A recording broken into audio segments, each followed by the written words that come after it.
Alright, truth be told, when Samsung invited me for the launch of their upcoming phones in London, I was like, fine, I kind of already know what's coming. The leaks are everywhere. But when I actually picked up the phone and started using it, man, everything changed. Honestly, Samsung has cooked some Heisenberg level stuff this time.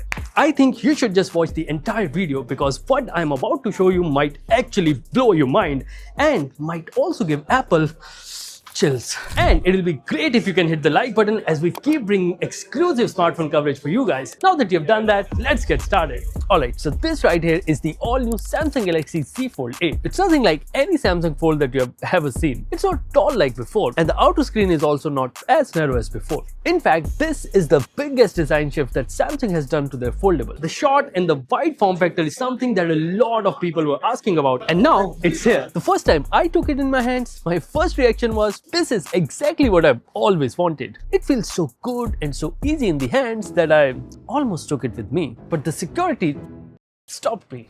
When folded, you're looking at a nice and bright 5.5-inch display with 1.5K resolution. It's an LTPO panel with 120Hz refresh rate and there's 3000 nits of peak brightness as well. The corners are rounded and as always, it's protected by the gorillas. It's only a tad bit thicker than last year's Z Fold 7 at 9.7mm, but still, it's the lightest fold that Samsung has ever made. With a weight of just 201 grams, it's even lighter than a lot of usual bar phones, which is just very impressive. You also get IP48 rating for water and dust protection, side-mounted fingerprint scanner, and this 10-megapixel selfie camera at the top. I'll come to the cameras in a bit, but first, let me just unfold this because this is where Samsung has done a lot of engineering. First of all, it's a massive 7.6-inch LTPO AMOLED panel with 4:3 aspect ratio, which means it's great for multitasking as you get two full-size 6.5-inch displays side by side. It's also great for movie watching because the black bars won't be as wide as before, and of course, it's perfect for gaming as well. There's 3000 nits of peak brightness and this time there's anti-reflective coating as well.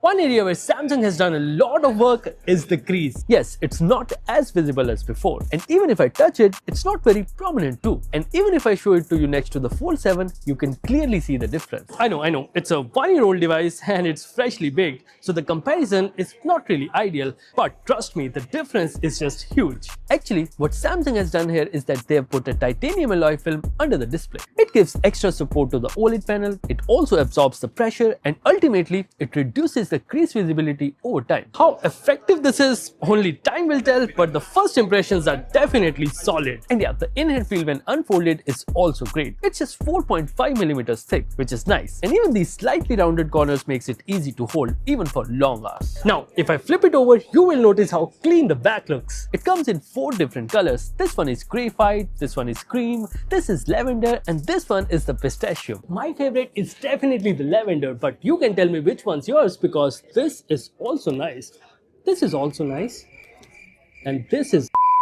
Now that you know how it feels in hands, let me tell you about the internals. Inside, you get the most powerful Snapdragon 8 Elite Gen 5 for Galaxy, and there are 3 RAM and storage options available. It starts with 12GB RAM and 256GB storage and goes up to 16GB RAM and 1TB storage. The battery size is also impressive here. It's a 4800 mAh dual cell battery, which is bigger than any previous folds ever. And when it comes to charging, this supports 45W wired charging and 20W wireless charging, which is neat. It's running on One UI 9 based on Android 17, and there are 7 years of OS updates promised. Features-wise, there are some interesting additions this time. For example, now Nudge works with split view, which means whenever someone sends you an address, you can just tap on this icon right here, and it just opens automatically in split view so that you can quickly look through it. And not just address, it works with emails, photos, calendars, and a lot more. Cameras is where things get a little interesting because unlike last year, Fold 8 gets 2 rear cameras instead of 3. It's a 50-megapixel main camera and a 50-megapixel ultra-wide, no telephoto and no 200-megapixel sensors here. And for the videos, you get 4K 60fps support on both the sensors and there's dual view recording support as well. There's also this interesting feature called My Fan Cam. Here's how it works. In any video that's playing, you can just tap on the Galaxy AI icon, select the subject that you want to focus on,